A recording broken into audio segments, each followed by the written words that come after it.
It's Tuesday, May 27th. The geopolitical sphere that we are in really influenced him to say, yes, I will be there. I will stand up for Canada. The royal visit to Canada, highlighted by the throne speech, will be delivered by King Charles today. You just feel for everybody. You feel for the families. You feel for the teachers. The start of this school week was a reminder of tragedy and loss for students and staff at a Walkerton high school.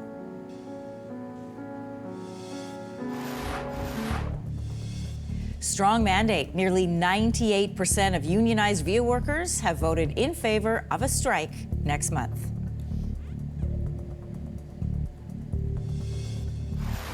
Working in the zone in front, a chance here, Phillips at the cross, he scored!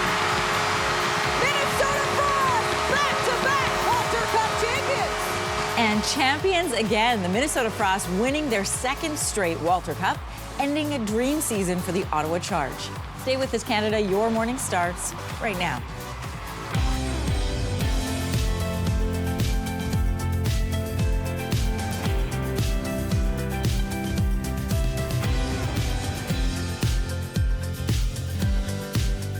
Good morning, Canada. Welcome to Your Morning. I'm Anne-Marie Mediwake. Good morning, everybody. I'm Lindsey Deluce. I'm Kelsey McEwen. Hope your Tuesday's off to a great start. It's a busy one Oh, today. yeah. What's going on? Let me tell you all the things. King Charles will deliver the speech from the throne today. It is a gesture of support for Canada, expected to make headlines around the world.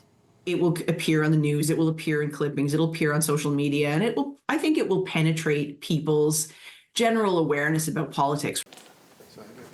King Charles met with Prime Minister Mark Carney yesterday after arriving in Ottawa. In an online post, the Prime Minister laid out the significance of today's throne speech, saying, quote, "It is a historic honor that matches the weight of our times." The speech will open Parliament and lay out the government's priorities. It comes on the second and final day of the royal couple's visit to Canada.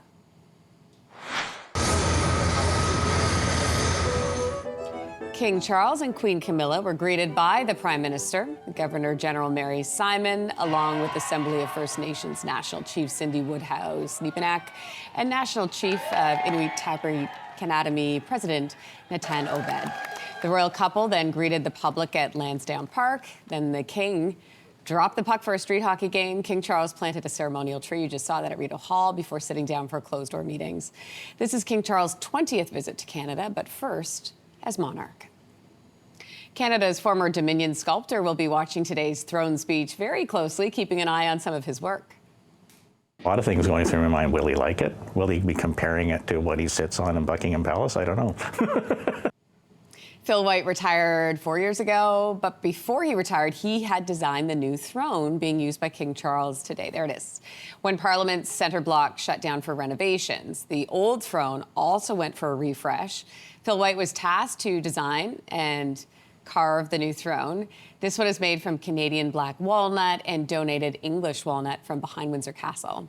Queen Camilla will also sit on one of his creations. And you can watch special coverage of today's speech from the throne, hosted by CTV News chief anchor Omar Sajidina and chief political correspondent Vashi Capellos. That begins at 9 a.m. Eastern on CTV News Channel and ctvnews.ca.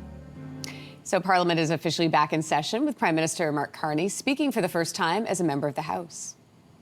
I have much to learn from the members of this great House. I will make mistakes. I have no doubt that you will call them out for good reason.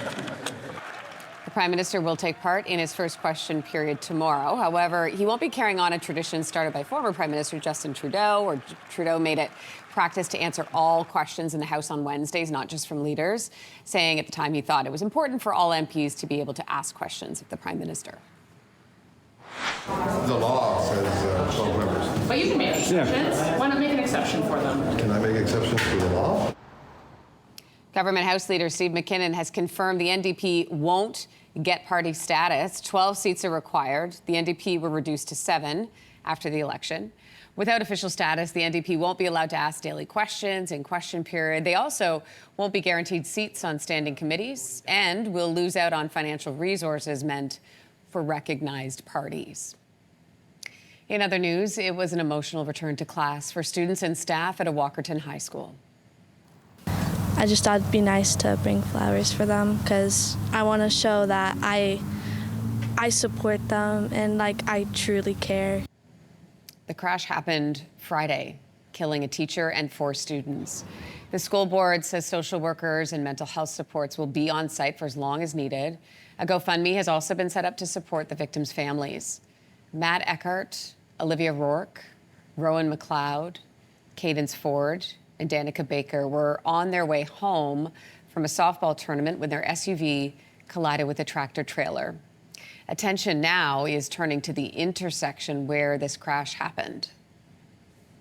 Well, the only thing out of the ordinary is that it has the hill over there, which is a little difficult seeing traffic coming this way. Flowers placed on a fence, and you can see the dirt disturbed in the ditch, marks the site of Friday's crash. The intersection is northeast of London. Police have not released details on the exact cause.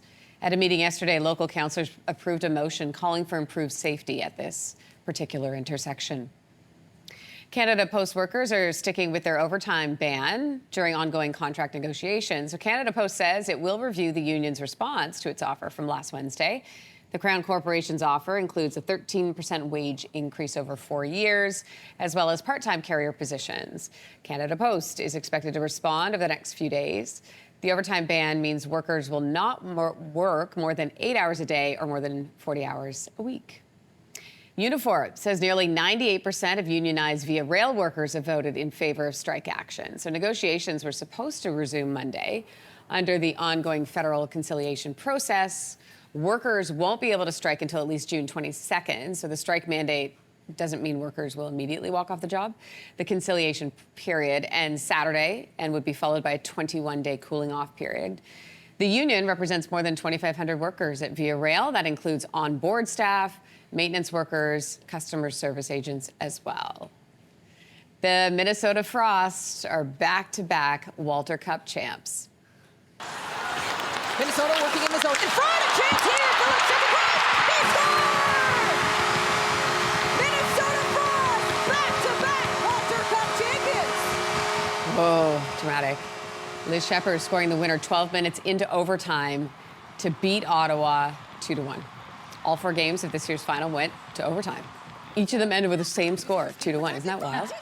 Despite the disappointing ending, it was a successful season for the Ottawa Charge. They made the playoffs for the first time and were also the first Canadian team to make the final. Next year, the PWHL, it's going to look different, as we know. We're adding teams Seattle and Vancouver. It's expanding.